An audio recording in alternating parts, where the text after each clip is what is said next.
Hello, I'm Mason Evans, and today I will be presenting Rescues and Ethics, a comparative look at Immanuel Kant and John Stuart Mill's arguments on ethics. Let's start with a summary of Immanuel Kant's work. Kant stood apart from philosophers of his time by taking a firm stance against mixing religion and ethics, stating, "You don't need religion to determine what that law is, because what is right and wrong is knowable by your intellect." Kant formulated his categorical imperatives, or commandments in which you cannot break. Kant explained that the categorical imperative can be understood through a series of formulations.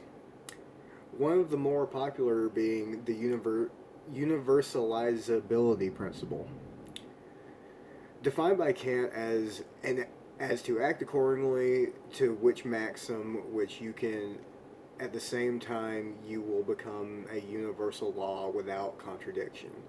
So, for example, if you were hungry and you knew the merchant at a fruit stand wouldn't notice you stealing a piece of a banana, and you still proceed to steal that banana anyway, you would be adhering to a maxim in which it is okay for you to steal all the time and everyone to steal all the time.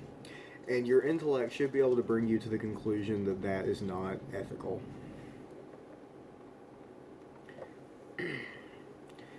This brings us to applying Kant to ethical thought experiments. The classic thought experiment that I reference in my work being that of a train that is on fire, yet the persons on board couldn't evacuate until they're at the end of a long bridge.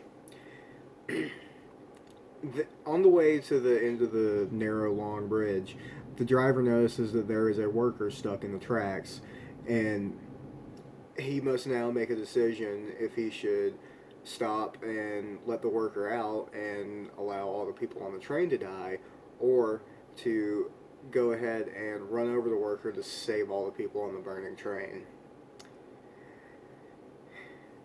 Kant would argue that the driver should stop and allow for the worker to free himself from the train, because if the driver was to uh, go along and hit the worker, he would be deliberately making a choice that is and agreeing to the axiom that it is okay for the driver to go ahead and kill workers on the tracks. However, the passengers that died due to the fire because the driver stopped is out of the driver's control, and the driver did not make any deliberate actions that caused the deaths of those passengers. The fire was not his fault. Therefore, it was ethical for him to stop for the worker, and allow the passengers to die.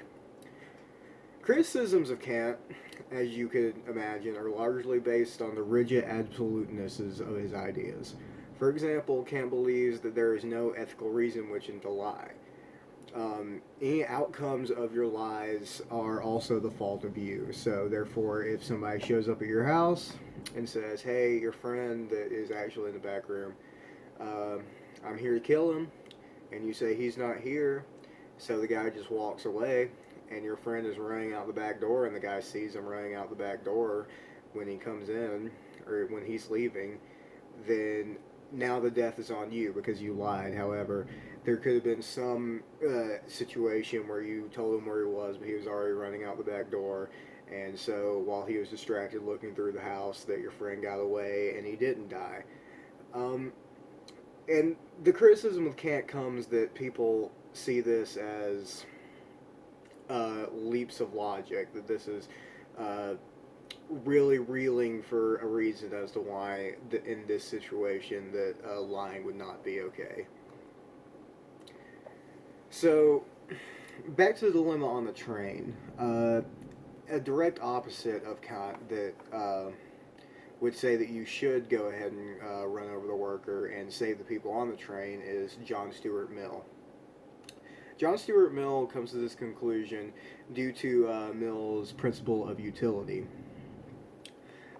Simply put, the principle of utility states that uh, whatever causes the greatest amount of happiness or pleasure to the greatest number of people is the ethical choice. So by deliberately making the action to sacrifice the worker on the tracks to save the folks in the train. You are promoting the most amount of happiness possible the by giving happiness to the people on the train, and so therefore Mill would argue that this is the ethical choice. Um, Mill states that some pleasures are intrinsically more valuable than others, and once we are aware of certain higher pleasures, we will know that the better to pursue them than to leave them uncultivated. Mill is saying that the pleasant is the good. Mill was met with many criticisms of this, namely being that it sounds like the philosophy of hedonism. In Mill's era, his contemporaries were very socially conservative, and much of Western culture at the time was based around honor and dignity.